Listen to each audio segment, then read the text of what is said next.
Hey, folks, by now, if you've been listening in, you know we've taken the month of December off. This is Morgan of Murph and Morgan. We've talked about 911. We've talked about Q&A. Now we do another one of our favorite things, too, a Narc-O-Meter review. We rate movies on a scale of 1 to 10 kilos for accuracy, authenticity, believability. And if you are at our two highest levels, you get access to this. But this one, we did it for free. We sent it out to everybody. Why? Because we reviewed the greatest Christmas movie ever made. Yes, I'm talking about Die Hard. Nakatomi Plaza. It ain't Christmas till Hans Gruber falls off of Nakatomi Plaza, baby. And Steve, I even pulled a fast one on you. We were going to review this movie, and you thought it was just going to be you and me. We were doing it on Facebook Live.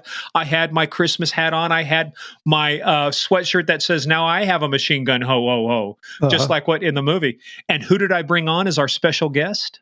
You surprised me. Rick Massa. If you guys remember, we had him on a prior episode. He was one of the 4 LAPD SWAT officers involved in the very infamous North Hollywood shootout. These guys are just studs. There's no other way to say it.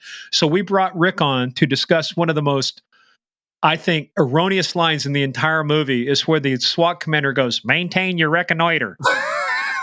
We still haven't figured out what that is. And neither can Rick has no idea. In all his years on LAPD SWAT, nobody on LAPD SWAT has ever said, "Maintain your reconnoiter." And if you want to hear Rick's story about the bank robbery, go back and listen to episode 25, which came out in November of last year. Yep. So about a year prior, listen to episode 25, the authentic story of the North Hollywood shootout. If you guys haven't listened to that, go listen to that. But in the meantime, listen to this. You'll find it at Game of Crimes. On Patreon, so patreon.com/Game of Crimes. Once again, that's patreon.com/Game of Crimes. So get ready as we play the biggest, baddest, most dangerous game of all, the Die Hard friendly greatest Christmas movie of all time, Game of Crimes. And don't forget to join us back here on January 2nd, 2023, for where we continue our regular episodes of Game of Crimes.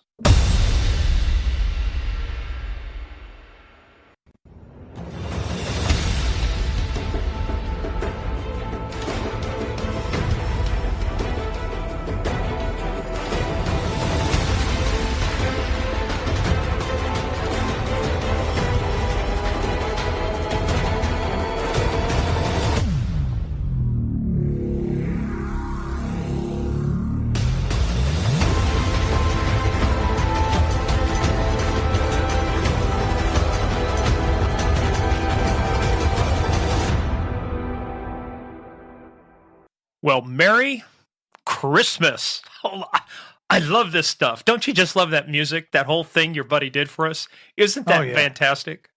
Oh, yeah. I love that song. It just gets your heart beating, doesn't it?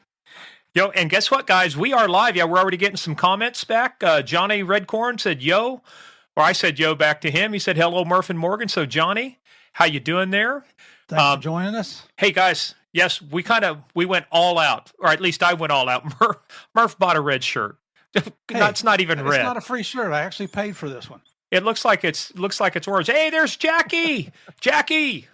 Merry Christmas. Kathy. Oh, Kathy from Canada. Canada, eh? Can't spell Canada without A. Canada. Merry Christmas, eh?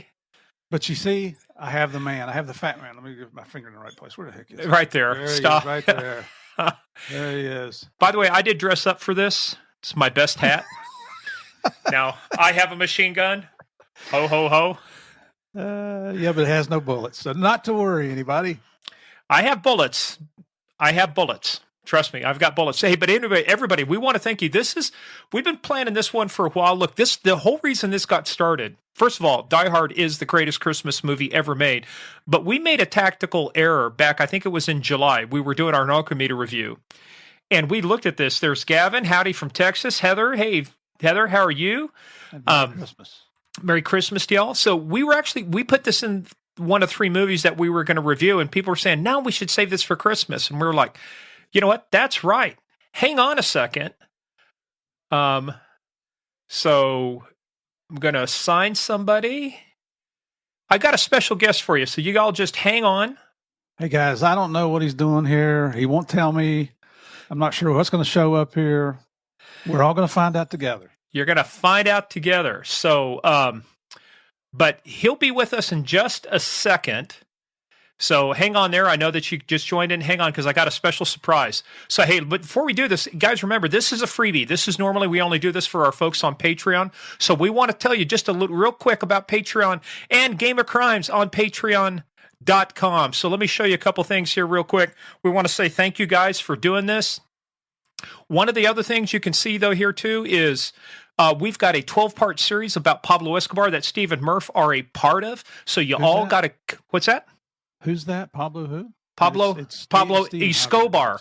Pablo Escobar. Oh, there you go. Hey, spoiler, Pablo's dead. He gets killed. He assumes room temperature. Hey, we're getting a bunch of people. There's Michelle Tackaberry, not related to the guy from Police Academy. Lisa, how you doing out there? Kathy, her guest is JP, making a podcaster. Hold on a second. I'm adding him in again. Hang on a second. 1 second. We'll get to you. Hold on. And then, so guys, just remember, hey, and do this for us. But we got a bunch of stuff. We got 51 posts and counting, monthly bonus video, random surprises we do, monthly live stream, case of the month. We just did one of my cases. Murph actually even gave me a compliment. We did a great job on the homicide. It was a gang-related homicide. Guy got run over with his car 8 times. So just make sure you guys go over there. It's easy to find us. How do you find us? Just go right there, patreon.com/Game of Crimes. That's how you do it. So, hey, Murph. Johnny, I guess that too. Bruce Willis, but he told me no, so we'll see. We're not, but hey, he's if he'll hang on a second, we're going to pop him in right now. So let me bring in. You got to take your camera off there, dude. Can you hear me? Drum roll. Can you hear me? Yes, but your camera's not working. I know it. I got to try to figure that out. Oh my God. Hey, well, while you're even doing that, Murph, have you figured out the voice yet? No, it sounds familiar. Hey, Chris. Though. So, I tell you what, Yes. let's do this. Hey, RM, just pop out real quick. Just close out the browser and come back in. We'll see if we can get your video working. Sounds good. All right, so we got Cheryl. There we go. Cheryl Whitlock, what's up? Hello from Seattle. All right. Woohoo, Alex, you finally made it. Congratulations there. Need some light there. Yeah, we're working on that with the dude. Yes. Crystal Ann, hello. Hello to you, Crystal Ann. Hey, this is cool, too, because last time we did this with Dave Reichert on the Green River Killer, we did the way we set it up, it didn't allow for everybody to see the stuff. So here we go. Let's try this again. All right. Audio.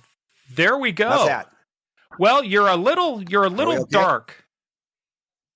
A little dark. Leave it Is on. this a friend of ours from Boston? No, that just went out too, dude. I can see you, but the light's out. Hang on. Let me turn some light on. You're going to see. Into it. Bright light behind the PC. Thank you, Michelle. You know what you're talking about. Well, we'll get this working. There we go. There we go. So, in this episode, where does this take place, Steve? You mean Die Hard? Yes. L.A. And who is our expert on? We're gonna have a test tonight. Now, come on now. Who is our expert on LAPD SWAT tactics? Oh, looky there! Now I'm slowly getting him into focus here. And went out the light again. We'll figure it out with Rick. There we he go. is. Look at there. I had to move into a different room, guys. So if you guys remember in our previous episodes, we just had Rick on 2 or 3 episodes ago. Rick was the legend, the man, the myth that was involved in the North Hollywood shootout. And I thought, who better to bring on to talk about the tactics of LAPD than the LAPD legend himself, the Food Network winner of the 5 cheese macaroni and cheese, personal student of Wolfgang Puck. By the way, there is a reference in the movie to Wolfgang Puck. I caught it, and I'm going to tell you guys about it. That one. Oh, yeah. So, hey, everybody, welcome Rick Massa, retired LAPD SWAT. Woohoo! We're getting a lot of messages. Hey, Rick, can you see the comments? It's my pleasure to be here. Guys, thank you very much for asking me to join you on this. Yeah, hey, can you see the comments, Rick, that are coming across the screen there? On the right side, where you may have to open up that side. I can't. That's okay. A lot of good comments about you. You said your episode was outstanding. Yeah, they loved your episode, man. Yeah, one of the guys, too. Thank you very much. One of the guys, I think, a former Fed, say, were they in WITSEC, which is Witness Protection? So, no, Rick is not in WITSEC. Rick just can't figure out how to operate a fucking light. No, I can't. I can't figure out how to operate a computer. You kidding? Hey, Rick, but I do have a question You know for what the funny thing is that our shootout was on a Friday. We went through all the follow-up and interviews on Saturday, and I ran the LA Marathon on Sunday. Why? Because he could. And it turned out to be my fastest. Hey, look who's there. The wife is. My wife, come back. Come back. He wants to see you. Let's bring a little beauty to this podcast. That's right, man. Hey there. Hey. Merry I'm Christmas. trying to fix his computer. It's hopeless. She's my IT person. Problem is that I don't know what she says when she's talking about computers. Oh, We understand, brother. well, we finally got Rick in, which is good because we wanted to show you guys a little bit of what was going on here, have a little bit of fun, lighten things up a little bit. But hey, one of the first things we want to do before we get into the movie, and this is an area both of you guys will specialize in, so I thought it would be fun. Let us go into and analyze all the weapons that have been used in Die Hard. So look at this. Only you could come up with something like that, Morgan. Yippee-ki-yay, thy fornicator of motherhood. One hopeth that is not a hostage. Yes. Finally have a wife on the show. That's right, Jackie. So I'm trying, Jackie. I tried to get her again today. She's still bucking on me. yeah. Well, let's start off with this. One of the Rick's getting undressed, guys. He's going to show his six pack. Oh, there he's going. Don't do that. Now we got a porn show. Ah, Back there. you can't unsee that. I can't unsee that. All right. Oh, We didn't agree to go topless on the show. You said I could do whatever I wanted, so I figured, you know, That's what the true. hell. You're the man. You can do whatever you want, we're brother. within reason. Now you're trying to figure out if I have pants on. Turn the light off. It's California, and I have a saying about California that John McClane says. I will tell you here. It's in my notes here. Let's get back to the guns. Let's get back to the 92 guns. Beretta. Beretta Model 92F actually was carried by John McClane, but the funny part was, though, my understanding is that New York City did not carry that as a duty weapon. So either John, which in his normal thing was going rogue, but Beretta, I have the Beretta Model 96, which is a 40 caliber, but the Beretta Model 92 was the standard sidearm issue for the military. It beat out the Colt 1911, so it is a 9mm.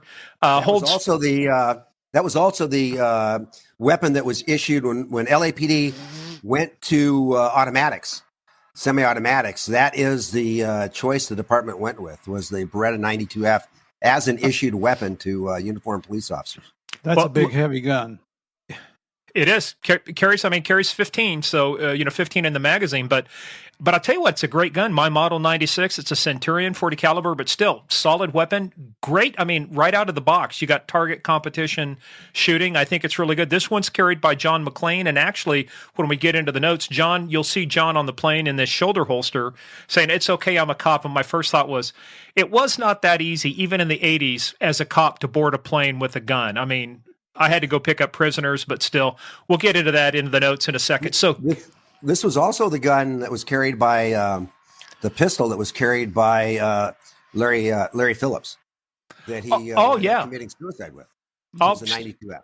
Yeah, because Monteserrano was the guy that you three engaged, and right. Phillips was the one that killed himself on the way through. Yeah, but those Berettas, man, sturdy weapons. Good gun. Let's take a look at this one. This one is carried by Hans Gruber. This one is the Heckler & Koch P7, the M13. It is a 9mm, 13-round capacity. Now, the one thing is, you see Hans, he's unscrewing the silencer. Technically, if you get into the details, that one wasn't equipped. The one he had was not the real a Heckler & Koch. The P7 is not equipped for a silencer. So, but it's Hollywood, right? You guys are familiar with Hollywood. You know, they just do whatever they want. So he's familiar with North Hollywood anyway, right? North Hollywood, yeah. Right, Rick? Yeah, I worked Hollywood for a number of years. But you know what? Hey, like you said, that's Hollywood right there. Yeah. Yeah. Hey, Michelle actually had a quick question. Didn't he take the gun out of his duffel bag? I think we're talking about Phillips, or is she misremembering? Did he have it? Did he pull the Beretta? Was that in a duffel bag, or did he have that strapped on him? He had that on him. Okay, he had that on him. When he was walking down Archwood, he did not have a duffel bag with him. Okay, yeah, because they had some stuff in the trunk, but I think what he was getting out of the trunk, right, was the drum magazines and some of the other rifles. Did you see Kathy's comment on there? I Literally can't just see any. choked on my I don't see dinner. any of the comments. I think when you pulled your shirt up, she started laughing and choking on her dinner. I'm sorry, dear. Hey, we just had a question. We had a comment. They say somebody thought that Rick and Murph were a little bit quieter than Morgan. But so we'll try and That's see the if way we it can. always is. Yeah, well, Here That's we the way go. it Now I always can see- is. Now I can see them. yeah. There you go. Now you can see the comments. All right. Now I can see them. All right, so let's go to the next weapon here. So this one is actually a pretty fun one. This is the Walther PPK. By the way, the Heckler and Koch, also the PPK, they're also originated out of Germany. This is a 380 magazine capacity of 6. So, hey Rick, I told Steve so he can't answer the question. Here's your piece of trivia. What does PPK stand for? Oh, wow. You don't have to answer that, Rick. No, you got me on that one. Stands for Polizei Pistol Kriminal. It actually, criminal referred to criminal detectives in Germany. This was a gun actually designed for undercover carry or for concealed carry by detectives in Germany. That's where the PPK comes from. But obviously, we see the Walther was who made the Walther famous? Bond. Mr. Walther. James Bond. Bond. Yeah, James Bond. Walther PPK. That's right.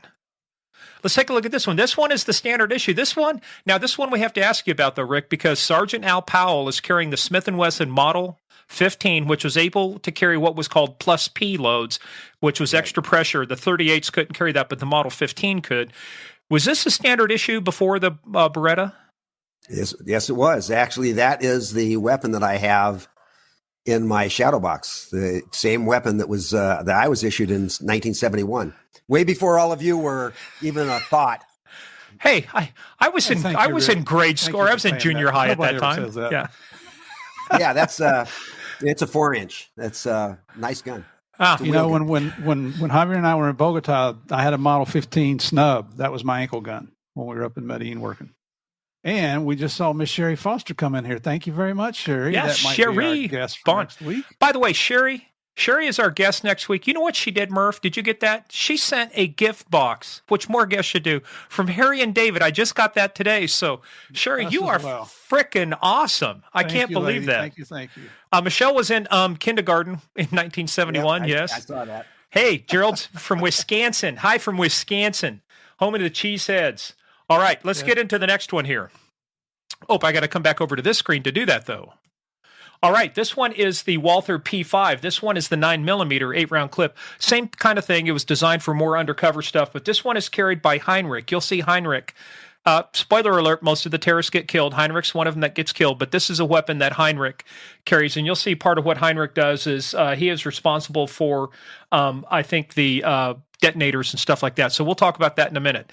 Now, here's the interesting one, though, too. A lot of people see this, and a lot of people believe that this was the MP5, which I know used to carry Rick. However, though, in the movies, they took the Heckler & Koch HK94 and cut it down to make it look like an MP5. Why? Because an MP5 is capable of fully automatic fire. The HK94 was only capable of semi-automatic. So what they did is they cut the barrel down. They cut it down to make it look like an MP5 because this is the real let me get back to the screen here again. This is the real MP5 right there. So if you take a look at it, there's the movie one. There's the real one. And Rick, you probably carried that a few times, didn't you? That's prior to the 1984 Olympics. We went to H&K and they were able to provide us with weapons, and this was our primary shoulder weapon on all CQB, close quarter battle, all entries, because it was so compact and it was a submachine gun. So it fired a subsonic round? Yep. Yeah. And but see, here's the downside. Here's the, it's a beautiful gun. Downside of it will not penetrate body armor. Because it's a 9mm. Going a little hotter, but still 9mm. Yep. 9mm parabellum subsonic rounds. Yep. Yeah, but it's still, but if you can put enough lead on target, even if they have a vest on, that energy, the vest still absorbs the energy, the impact. Sure. All right. Now, again, in the movies, this is the MGC-16. This is a replica gun. And one of the ways you can tell it's a replica is you look at the pistol grip. I'll show you the real M16 in a second, which I actually qualified with, carried in the military. Rick, did you guys use also the real M16s? Yeah, at North Hollywood. Yeah. I had an M16, and the other two officers had Car 15s, which is just a collapsible stock M16. Okay. Not very, very little difference in the two. How about you, Murph? Did you carry any M16s in the DEA? We did. In Miami, that's what we had. That was before we came out with the Colt submachine guns. Okay. Because that is the real M16 right there. And one of the things that was neat about the M16, I'm right-handed. I shoot pistols with my right hand, but I'm left-eye dominant. But rifles and shotguns, I shoot as though I'm left-handed. And that was the one thing, at least, about the M16, as well as the Beretta, ambidextrous safety and selector. So no matter which side you were. The only bad part was when you shoot left-handed, the hot brass comes out of the M16 and it goes right down your collar. So either you had to get a brass deflector, yeah, or there's a moment you'll never forget. Hey, check out Michelle's latest comment. Brass dance. Michelle Tackleberry's husband said he is concerned about my learning so much about weaponry. Well, you should have the right to defend yourself. But when you start practicing with targets that look like your husband, that's when he may worry. So just keep them neutral. Keep them neutral. There you go. The Steyr. That's the Steyr. That's the Steyr. That's Austrian. That is a 5.56 millimeter chambered for 5.56 30-round clip. Now, here's the interesting thing too. A lot of people look at this. This is referred to as a bullpup, and the reason they call it a bullpup is if you take a look at where the pistol grip in the trigger is and that forward handle, that's all there is in front of that. It's just the barrel and stuff. All of the action is behind it. In the M16 and the ones we were looking at earlier, when you looked at that, everything is in front of the trigger. So this is called a bullpup design, which allowed it to be more compact, and that's why the magazine feeds into the stock, there in the rear. But that is an awesome looking weapon. The Austrian military started using it. Did you ever get a chance to, either one of you guys, ever get a chance to shoot one of the Steyrs? Saw it, but never fired one. How about you, Rick? Ever get a chance to fire one of those bad boys? I have. That's an interesting gun. Very interesting. That one now, this one also is the Steyr SSG 69. This is a sniper rifle. It has a unique configuration. It is chambered for 7.62, which is a NATO round, but it has a 5-round rotary magazine or an optional 10-round magazine you can put in there. But that rotary magazine, you basically put the round in there, and it just goes around basically like rotary. So as it feeds it it kind of in a clockwise and pops it up so you could put 5 rounds. And the movie, they also had a Starlight scope on it. I believe it was a PVS-3. Starlight scopes, really what they do is they just magnify the available light. They don't have their own light source. So what they do is, that's why they were called Starlight scopes. They would take available light, and magnify it so you could see what was going on. But that's what was on that. Here's the fun ones, though. I got to fire these in the Army. The M60. This one is the M60 E3. This one is capable of 650 rounds per minute. Belt fed, fires 7.62 rounds. However, if you fire continuously for 100 rounds, you're going to be replacing the barrel. Oh, yeah. In Bogota, we took the M16s out, and we had, for whatever reason, our pilots had these 100-round clips, the drum clips. And one guy took the M16 and fired 100 rounds continuously through it. Had to throw the barrel away.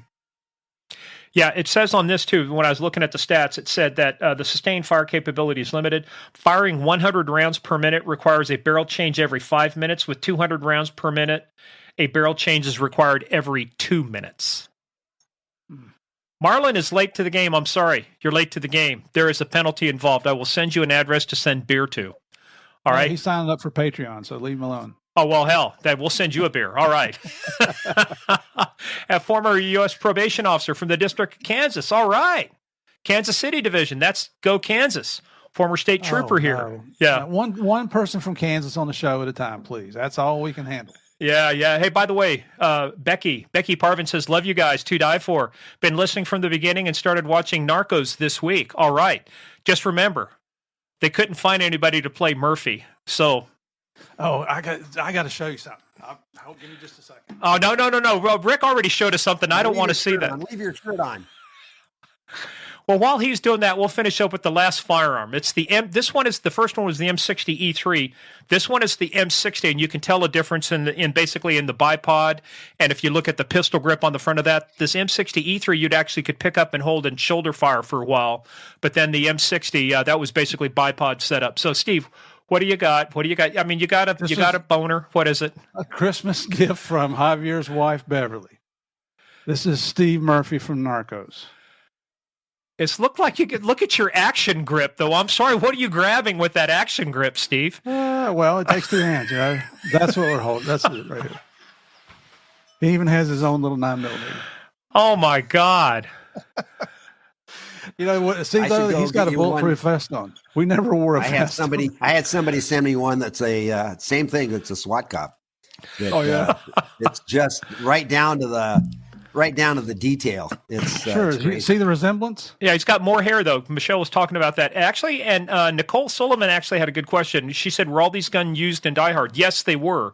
The M60 were used by the Huey Gunner. The M60E3 was used by Alexander, one of the terrorists. The Steyr was used by S.A. Johnson, what they called Big Johnson. The other guy was called Little Johnson. The Bullpup was done by Carl. Little Johnson. Yeah. Well, that's why you have a little. Right. That's why you carried a 4-inch, Steve. But thank you very much. I'm not afraid to use it. That's right.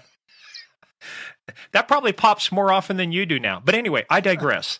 Let us get back to a little bit of fun. All right. So, hey, last thing before we get into talking about the movie, let us meet the gang that we are going to be talking about tonight. So this is, I went through, because I love doing this on Patreon and love doing this so much, I went through and we identified every single one so that we know where they are in the movie. We know who's getting whacked. We call them, the terrorists are called Tango. So if there's a Tango down, that means one terrorist down.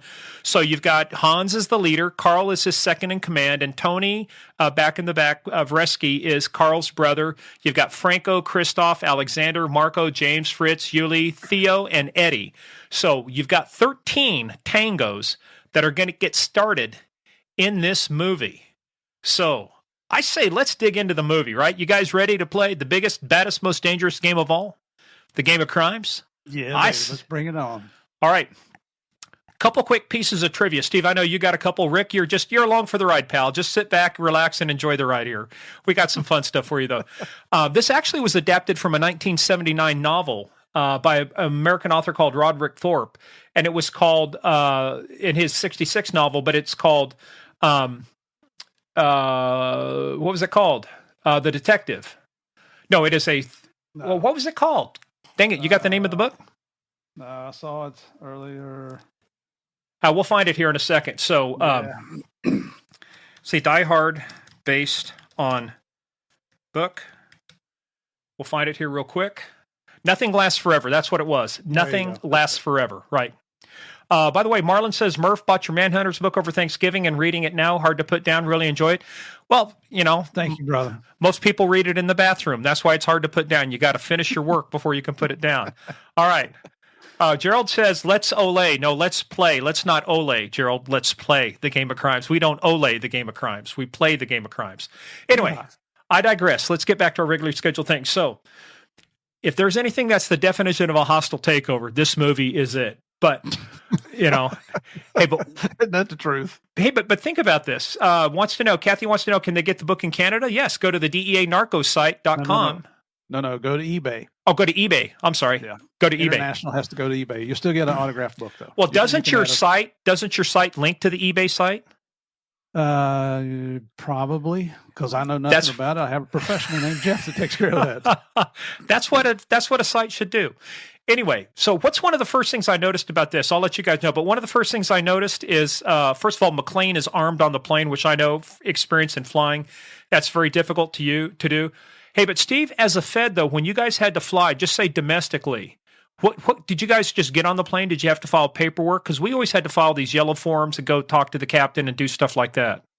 Yeah, it continually changed. There for a long time, you had to fill out the paperwork at the counter when you first got to the airport, and then you had to go through a special section of screening where they didn't really screen you. And then you had to go on first, which I always gave you away. If there were any terrorists on the plane, all you had to do is watch the counter and see if the guys were going up showing their badges and credentials. Yep. And then they would let you pre-board, which is always a giveaway because you had to go meet the captain. And then everybody comes in and sees you and they're talking to the captain, and then you go get your seat. So they finally refined that quite a bit right before I retired. It was a little bit easier and it wasn't quite as obvious, but it still was. When I retired, I'd travel with the family. I didn't know what to do. I'd always gone through the back way. Gone through the back. Well, they did the same thing when they created the Federal Air Marshals. That was these guys were required to wear suits, and they would board first. And it's like, guys, that's a dead giveaway. Yeah. Anyway, but one of the things was he was smoking in the airport. When's the last time anyone was able to smoke in the airport? True. Oh, look who we just got a message from, eBay. That is weird. Are you guys monitoring our podcast? Yeah, that's cool. We hear you, Murph. We love selling your books on our platform. Keep them coming. Wow. I posted on Instagram and Twitter the other day, and look, how about that? All right. Wow. Thank you, eBay. Yeah, look at that. Shocked, and pleasantly surprised. Well, look at this. Lisa says she bought her copy at Chapters Indigo. Now, where's that at? I've never heard of that place. It's where Lisa bought her book at. Yeah. Oh, all right. Michelle knows how to do this. Look at her. She's coming. Yeah. She's got the answers right there. It's automated. You have an admirer. Yes. Kathy says it the right way. That's creepy as fuck. Creepy as hell. Well, back to our regularly scheduled movie. All right. So anyway, one of the first things I think, I thought the guy was going to be a throwaway character the first time I saw it, but Argyle, the limo driver, I thought he actually ended up being pretty funny and pretty essential to the whole movie as a limo driver. He's pretty cool, isn't he? Yeah. He just out there, doesn't give a shit. No. Having fun. He's loving life. So they're taking him to Nakatomi Plaza, and Steve, we both discovered this little gem of a piece of trivia.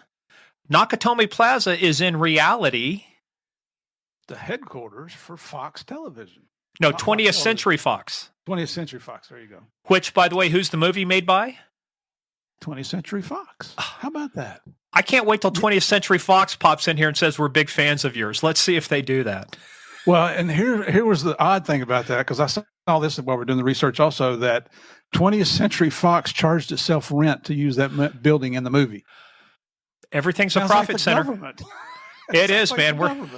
It's my tax money going there, right? Yeah, that's crazy. Actually, that's a good point too. Here, Michelle says also introduces the very first rap song written for a movie. She thinks. I think that's right too. I didn't do enough research on the music because there was enough with weapons and bad guys, but that's pretty cool. Yeah. So yes, Gavin, correct. Gavin gets it right. Yippee yippee ki-yay. Correct.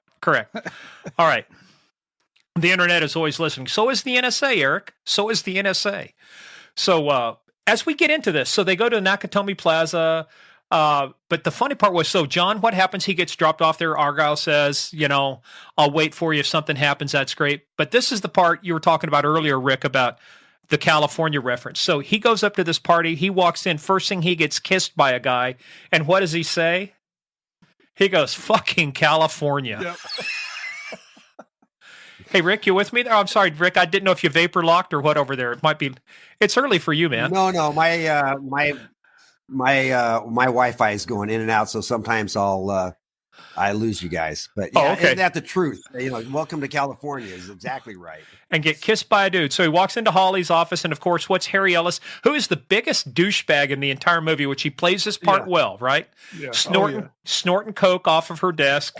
But I'll tell you what, real quick, reminded me of a story too, because when he's walking by, John McClane goes, "Hey, you missed some," and he goes, "We were in court one time, and one of the defense attorneys, and I will not mention his name, but it was a very difficult name to pronounce, kind of like Zach's name, Steve, right? Zacharias Kaczewski or whatever it is. But that's what he did. He was in arguing something. I was just sitting there. I didn't know what's going on. One of the guys looking at him. He goes, "Hey, Don, you got some?" He was just messing with him. But the guy goes, "What? Like this?" What a great! Trick. Oh, that's always fun to do with, right? So But here is, so guys, you got to hang on to the end, because I promised you, I told you I had a psychological op that I ran actually on people in the intelligence community, the military space, people that should have seen this coming and didn't. And this is one of the things, this is where they kind of start, they're seeding what's going to happen later. So, they're dropping a thing. So you see this Pacific Courier truck, this green truck that says Pacific Courier, right? So that's going to become important later, right? So you see this Pacific Courier truck, and it comes into the scene. Well, guess what it contains? It contains Hans and the boys, because they go driving right into the garage. They go get in there. And so while they're doing that, the car pulls up, but then in front, the car that pulls up has Theo and Carl in there while the rest of the people go up. So what color commentary do you have there, Murph? Well, okay, so when that truck arrived, when Hans comes off, and he's standing there all macho, did you see anything behind him? I mean, other than other terrorists? Did you remember seeing anything else in the truck? So later on, obviously everybody's watched it. You go looking for it. That was the thing. I was trying to look around the corner to see, was there a tarp there? Because I know they had it covered up. Was there anything else in the truck? I had a hard time seeing if there was anything else in the truck. Did you see anything? No, there was nothing in the truck in that scene. But at the end of the movie, lo and behold, there's something in that truck. Well, there's a couple times, too. We'll talk about when they shoot windows out with guns. A couple neat things that happen there. So, yeah. But here's the one thing, Rick, and I need you to weigh in on this, too, Mr. Firearms Expert. So when Theo and Carl walk in there, they've got one of the, because remember when John McClane goes walking in the first time, there's one of the other security guard kind of gives him the eye. He goes up the elevator. So there's one security guard over here and there's one behind the desk. He pulls out the PPK, the Walther PPK that's silenced and shoots the guy with it. Silencers don't sound that silent. They're not like to where the guy only 10 feet away doesn't hear a gun going off. Even if you shoot something like that, you're still going to hear something. Did you ever get the chance to fire silenced weapons, Rick? When we went to the HKs, we had the MP5s, and we also had an MP5, what was called an SD. And the SD had a silencer on it. And I had one of them. And when I fired it, you could hear it. It's not totally quiet. You could actually you still hear the slide rack. It slows the round down so much, you can almost see the round as it's going down. coming. Wow. Hey, yeah, you could duck that one. They were horrible. We got rid of them. We had no use for them. We got rid of them. Because they actually impact the accuracy, right? Quite a bit. They do. Yes, they do. Put up Marlon's comment there. All right. That's funny. Can you see that, Rick? Playing his next show, winning recipe, Die Hard blood pudding. That's good. I'll develop that for your next show.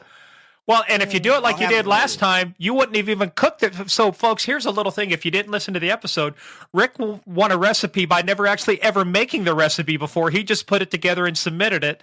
And the first time he really ever made the recipe was after it had been submitted. Am I right, Rick? Am I right?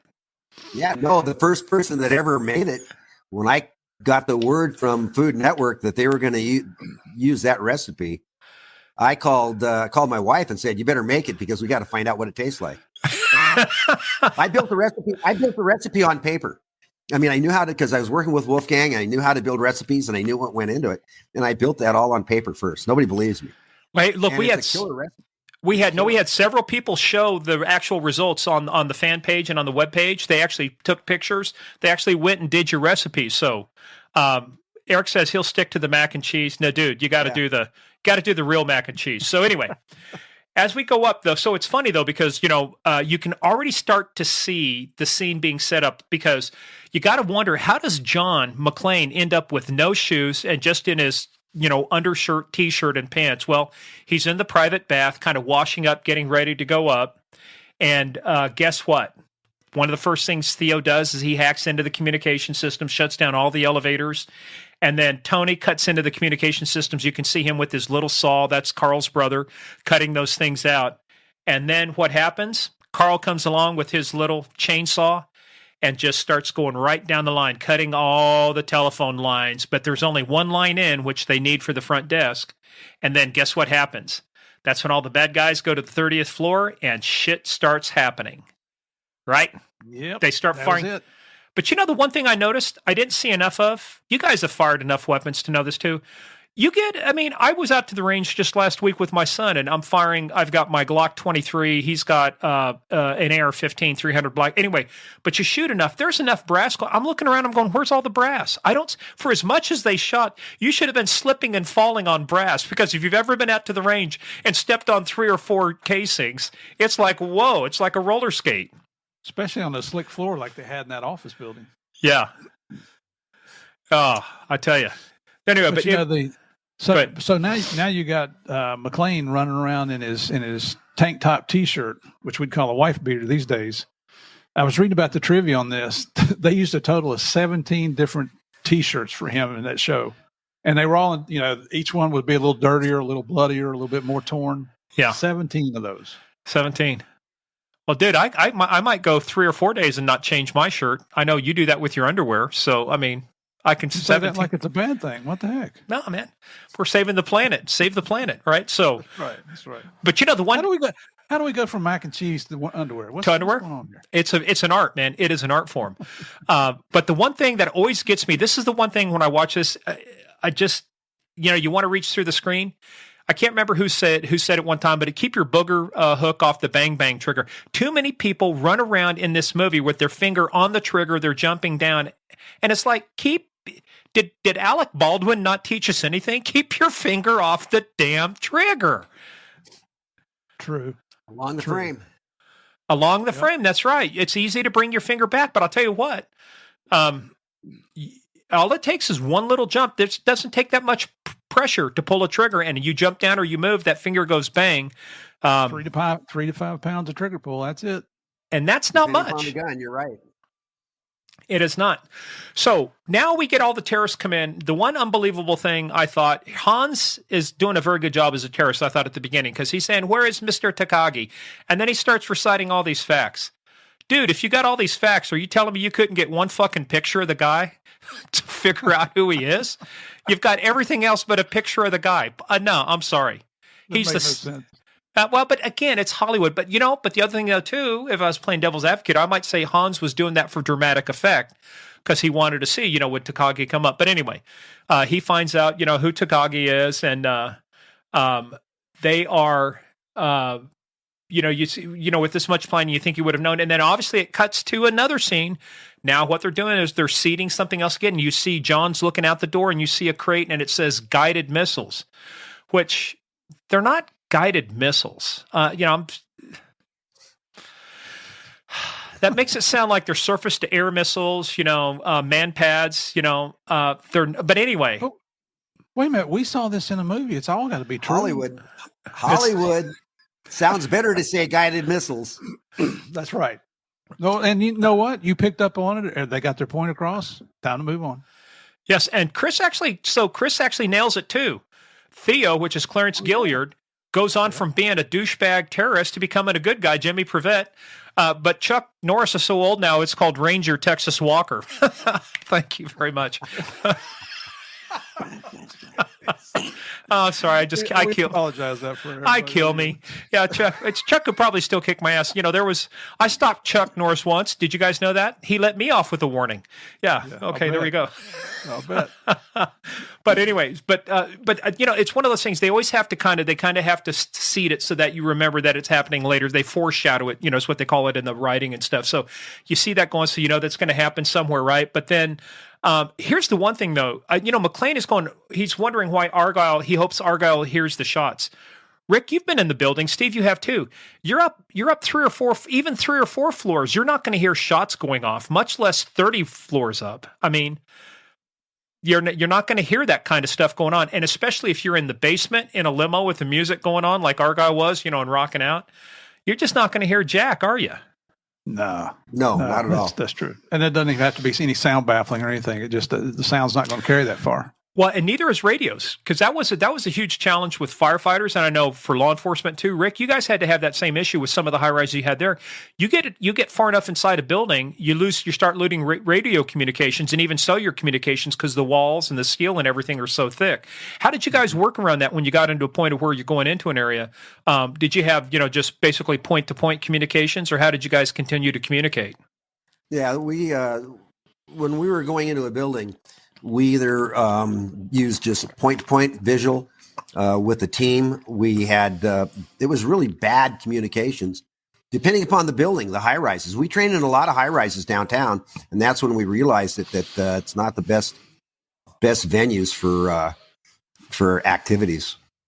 Mm-hmm. It's hard even before they started putting the repeaters and the boosters and for cell phones inside those buildings, you know how your phone reception was. If you got in the middle of the building, you might not get your call through. Now, you're right. Michelle has a question. Could that walkie actually have reached out from the 30th floor? It could if he's actually like close to the glass and it's line of sight, because it's not that far from the roof. It's not that far to do it. But if you're like in the elevator shaft, you know, if you're in the basement, yeah, I've been in those situations. So you can't even get a cell signal. But to your point, Steve, in a lot of places, Florida passed a law. You had to put the in-building repeater so that you could always make sure you got cell signals and things like that. So my favorite character, right. Sergeant Al Powell. Yes, absolutely. I'm with you, Nicole. That's a good character. Good character. So anyway, so now this is when shit starts getting real, because guess what? One of the ways John wants to let people know that there's something going on here is he does what? He pulls the fire alarm. Well, I got to tell you, though, also in a big city, they get enough of these things. I don't know how it was in L.A., but I know in a lot of areas, just because you pulled a fire alarm doesn't mean the fire department was going to be responding. They would be responding to those things all day. You had to have some kind of secondary verification. But again, it's Hollywood. I digress. But you got the fire department coming. And then miraculously, these terrorists have the answers to everything. They have the building codes. They have, you know, to call off the fire department. And so what happens? Fire department turns around. They had everything but a picture of the guy in charge of the building. That's right. They got everything, but who's Takagi? They gotta go searching for this anyway. So, but what's funny though is this is when he gets. So that's because they know where the alarm goes off now. So Hans sends Tony, which is Carl's brother. Tony is wearing the gray sweatshirt, which will become infamous in just a minute. He goes up to the 32nd floor carrying what? The MP5, which is actually the HK-94, to go investigate. And what happens? First tango down, as we say, first terrorist down. John McClane and Tony get into a fight, and what happens? Stumble down the stairs. He breaks his neck, but miraculously, in his bag, he's got ammo, a radio, a cigarette lighter. He sees that fake ID. And that's when he sends Tony back down in the elevator. By the way, Steve thought I was being nuts, but I am being factually and visually correct. When he came down in the elevator, the ball of his hat was on the right-hand side, and he's got this. I think it's safe for me to say we all know you're nuts. Yep. I'm not nuts. Well, I am nuts. I'm not crazy. I've been tested. There's the difference. Uh-huh. Yeah. What do you think, listeners? Players. Tested every week, though. Tested every week, just like you do with COVID, right? They're players, Steve. We don't call them listeners anymore. You're old school, baby. We call them players. They are all players. Players. What do you think Morgan's in that? Right on, Murph. Oh, whatever. Right, thank you, Michelle. Yeah, Michelle, I'm going to start canceling you out. Whatever. All right.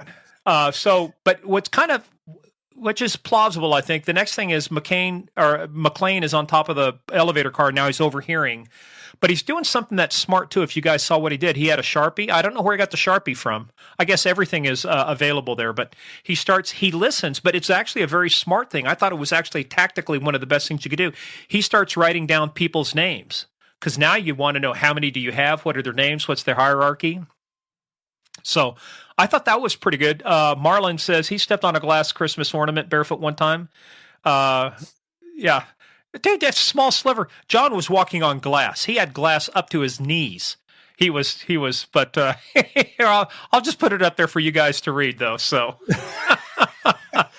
well, do you know? So here's another piece of trivia about that. You know, he actually had, and they say if you go back and watch it closely, you can see that his feet were bigger than normal size.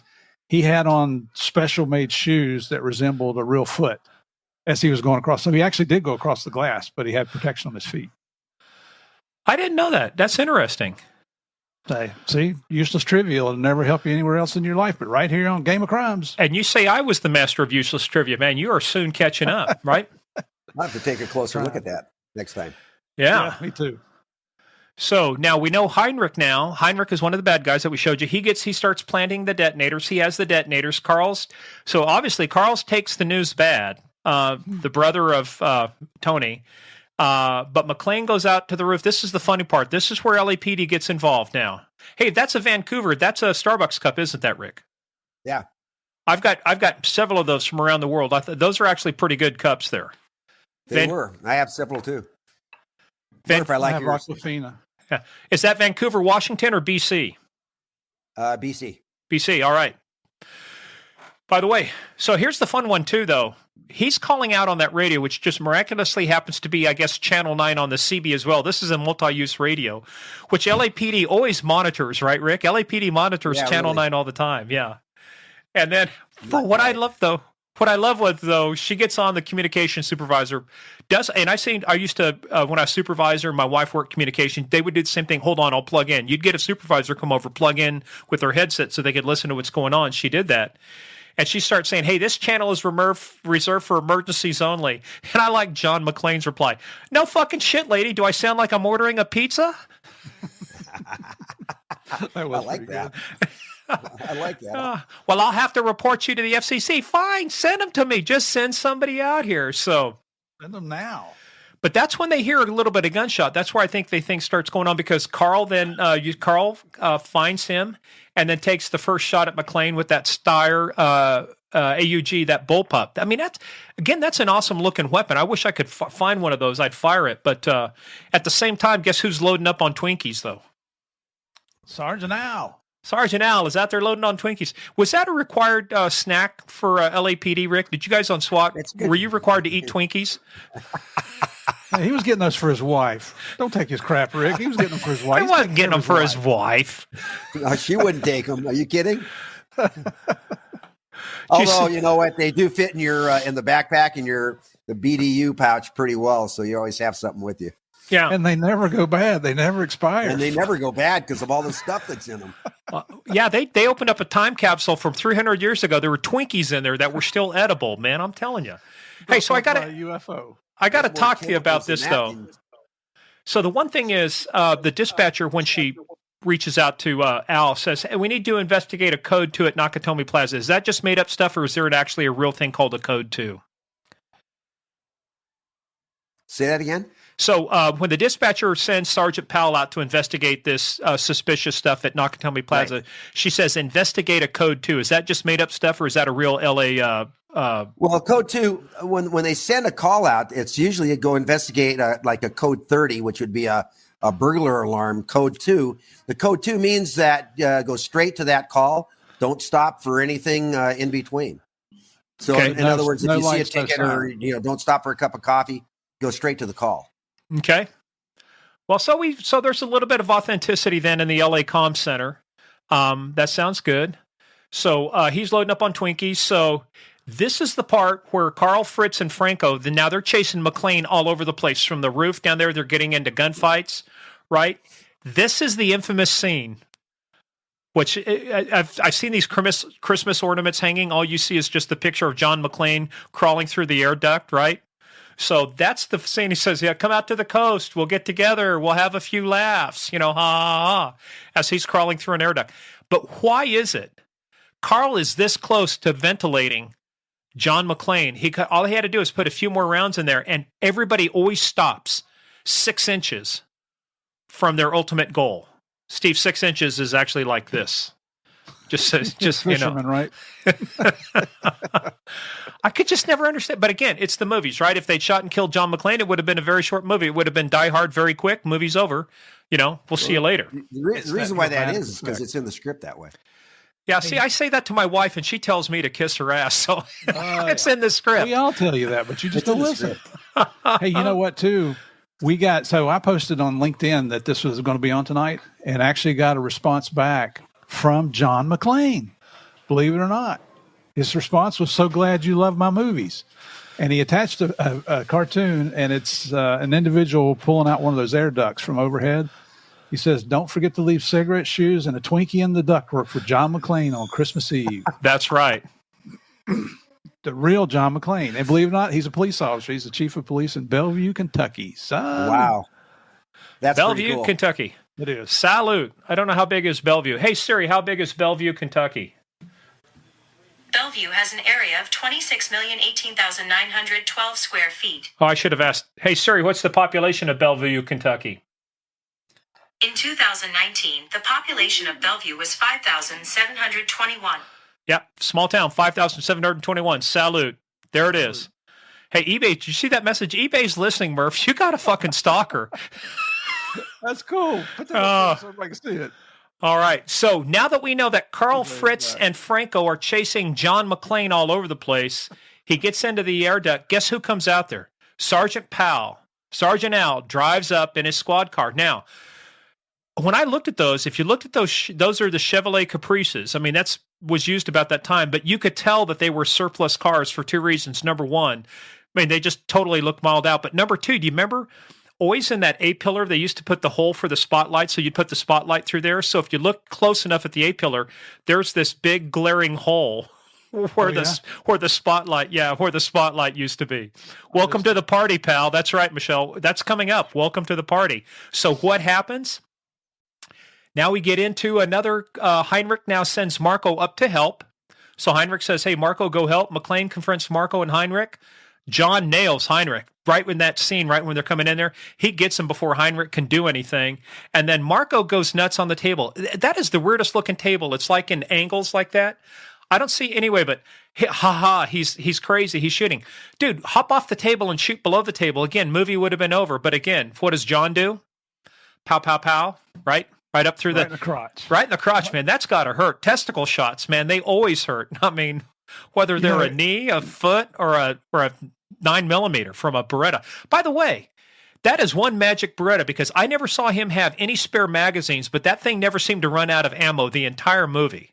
8,000 round clip. It's invisible.